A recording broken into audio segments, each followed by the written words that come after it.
बिस्मिल्लाहिर्रहमानिर्रहीम अस्सलातु वस्सलामु अलैका या रसूल अल्लाह। वाक़या करबला में जो पैगाम है उसके मुतालिक आप समाअत फरमा रहे हैं कि इस वाक़े से हमें क्या पैगाम मिलता है। चुनांचे इस वाक़े से जो हमें एक पैगाम मिलता है कि अल्लाह ताला की रज़ा पर राज़ी रहना, इम्तिहान टलने की दुआ न करना, सब्र किस कमाल का होना चाहिए।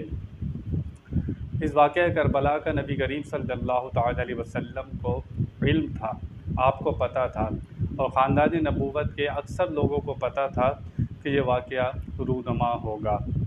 इस इम्तिहान का पता होने के बावजूद भी नबी करीम सल्लल्लाहु ताला अलैहि वसल्लम इस वाक़े के टलने की दुआ नहीं करते। आप नबी करीम सल्लल्लाहु अलैहि वसल्लम रब के महबूब हैं, और हम देखते हैं कि नबी पाक जो दुआ करते हैं अल्लाह ताला उसको कबूल फरमाता है। चुनांचे आपके दिल में ख़्याल आता है कि हमारा किबला इब्राहीमी होना चाहिए। पहले बैतुल मुक़द्दस की तरफ मुँह करके कई सालों तक नबी पाक सल्लल्लाहु अलैहि वसल्लम नमाज़ अदा किया करते थे। फिर आपके दिल में ख़्याल आया कि हमारा किबला इब्राहीमी होना चाहिए। दिल में ख़्याल आता है तो नमाज में ही आप अपनी सिमत चेंज कर देते हैं और 90 डिग्री पर आप घूमते हैं, और आप बैतुल मुक़द्दस से और 2 रकातें आप बैतुल मुक़द्दस की तरफ पढ़ते हैं, 2 रकातें खाना काबा की तरफ आप पढ़ते हैं। नमाज के दौरान ही दिल में ख़्याल आता है। हज़रत उमर फ़ारूक रज़ी अल्लाह ताला अन्हु को आप दुआ अल्लाह ताला की बारगाह में दुआ करते हैं और मांग लेते हैं। जंग बदर होती है, जंग बदर में आप ऐसी दुआ करते हैं कि जो रब का महबूब ही मांग सकता है। नबी पाक दुआ फरमाते हैं कि या अल्लाह, अगर ये 313 ना रहे, अगर ये 313 ना रहे तो क़यामत तक तेरा नाम लेने वाला कोई नहीं होगा। वहाँ पर अल्लाह की मदद आती है, रब के फ़रिश्ते आते हैं और नबी करीम सल्लल्लाहु अलैहि वसल्लम की मदद होती है। इस वाक़े का पता था, जिब्रील अमीन आपको करबला की मट्टी ला कर देते हैं, और आप वो मट्टी हज़रत उम्मे सलमा को देते हैं और उनको बताते हैं कि जब ये मट्टी खून हो जाए तो समझ जाना मेरे बेटे को करबला में बेदर्दी के साथ शहीद कर दिया गया है। आपको इस इम्तिहान का पता था, लेकिन उसके बाद भी इम्तिहान टलने की दुआ नहीं की आपने। आप भी अपने बच्चे को पढ़ाते हैं, पूरे साल वो स्कूल जाता है, लेकिन वालिदैन ये नहीं चाहते कि इसका इम्तिहान ना हो साल के बाद। वो चाहते हैं इसका साल के बाद इम्तिहान हो, ताकि इसकी सलाहियत, इसकी काबिलियत लोगों के सामने निकल कर सामने आए। कोई वालिदैन ये नहीं चाहते कि बग़ैर इम्तिहान के मेरे बच्चे को पास कर दिया जाए, तो उस पर काबिलियत और सलाहियत सामने नहीं आती। नबी पाक सल्लल्लाहु अलैहि वसल्लम भी जानते थे कि जो शहादत का मकाम मिलना है ये बहुत बड़ा मकाम है, ये कोई छोटा मकाम नहीं है। आप शहीदों के सरदार हैं।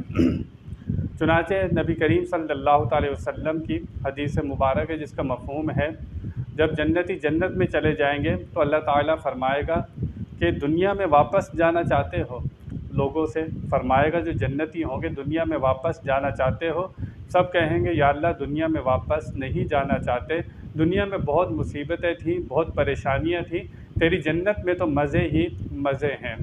लेकिन शहीद कहेगा या अल्लाह मैं दुनिया में वापस जाना चाहता हूँ। अल्लाह फरमाएगा क्यों?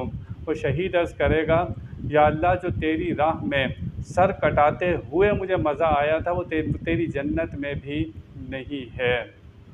हम देखते हैं बज़ाहिर उनको ज़ख़म लग रहे हैं या गोलियां लग रही हैं या उनके जिस्म टुकड़े टुकड़े हो रहे हैं, लेकिन हदीस शरीफ में आता है कि उनको इतना दर्द होता है जितने हमारे जिस्म में चींटी चलती है, सिर्फ़ इतना सा उनको दर्द होता है। हमें लगता है कि ज़ख़म लग रहे हैं, तकलीफ़ हो रही है, लेकिन उनको इतना सा महसूस होता है कि जिस्म पर जैसे चींटी चल रही हो। तो ये शहादत बहुत बड़ा मकाम है। और नबी करीम सल्लल्लाहु अलैहि वसल्लम और अंबिया किराम अल्लाह ताला की रज़ा पर राज़ी होते हैं, वो अल्लाह ताला की रज़ा के ख़िलाफ़ नहीं जाते। आप ये जानते थे कि अल्लाह की रज़ा इसी में ही है कि वाक़या रूनुमा होगा और ये लोगों के लिए क़यामत तक के लिए ये मिसाल बनेगा। और हमने फिर सब्र देखा कि हज़रत इमाम हुसैन रज़ी अल्लाह ताला अन्हु का सब्र किस कमाल पर था। अल्लाह ताला शुक्र करने वालों को पसंद करता है, लेकिन साबिरों के साथ होता है। तो अल्लाह ताला हज़रत इमाम हुसैन रज़ी अल्लाह ताला अन्हु के साथ था। लोग ये समझते हैं कि मदद ये होती, कोई आंधी आती, तूफ़ान आता, वो यज़ीदी फ़ौज को उठा कर ले जाता। ऐसी बात नहीं है।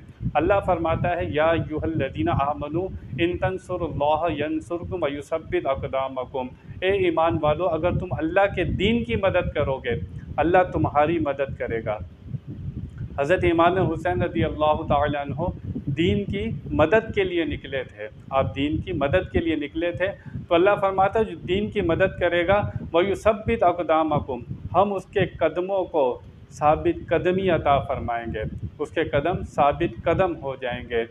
हमारे घर में एक जनाज़ा रखा हो, 2 जनाज़े रखे हों, हमारी साइकी बदल जाती है, हम सुलह पर आ जाते हैं, हमारी सोच बदल जाती है और हम कहते हैं कि सुलह कर ली जाए और इस बात को ख़त्म कर दिया जाए। हज़रत इमाम हुसैन रज़ी अल्लाह ताला अन्हु अज़ीज़ व अकारिब, अपने भांजे, भाई और तकरीबन 72 लोगों को जाम शहादत नोश हो जाता है, लेकिन आपके कदम और जो आपका मौक़िफ़ था उससे पीछे नहीं हटते। तो अल्लाह फरमाता जो दीन की मदद करेगा, अल्लाह उसकी मदद करेगा, उसके कदमों को साबित कदमी अता फ़रमाएगा। इमाम हुसैन चाहते तो रुख़सत पर अमल कर सकते थे, ये दीन का कानून है। जब आपकी जान पर बन जाए और आपको पता है कि सामने वाला मार देगा, आप रुख़सत पर अमल कर सकते हैं। अगर वो कहे कि अल्लाह रसूल के ख़िलाफ़ कोई कुफ़्र के जुमले कहो, तो आप कुफ़्र के जुमले भी कह सकते हैं। जब आपकी जान पर बन जाए, आप मरने वाले हों, आप शराब पीकर, सूअर खाकर भी अपनी जान बचा सकते हैं, रुख़सत पर अमल कर सकते हैं।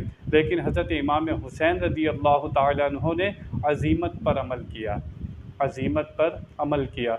अगर आप रुख़सत पर अमल कर लेते तो बाद में आने वाला कोई शख्स ये कह सकता था, जब शेर खुदा के बेटे ने रुख़सत पर अमल कर लिया था और फासिक और फाजिर की बैअत कर ली थी वक्ती तौर पर अपनी जान बचाने के लिए, तो हम कैसे खड़े हों फासिक और फाजिर के सामने। हज़रत इमाम हुसैन रज़ी अल्लाह ताला अन्हु ने ऐसी मिसाल कायम की कि उसकी जैसी कोई मिसाल नहीं मिलती और क़यामत तक के लिए कोई आपकी नज़ीर नहीं मिलती।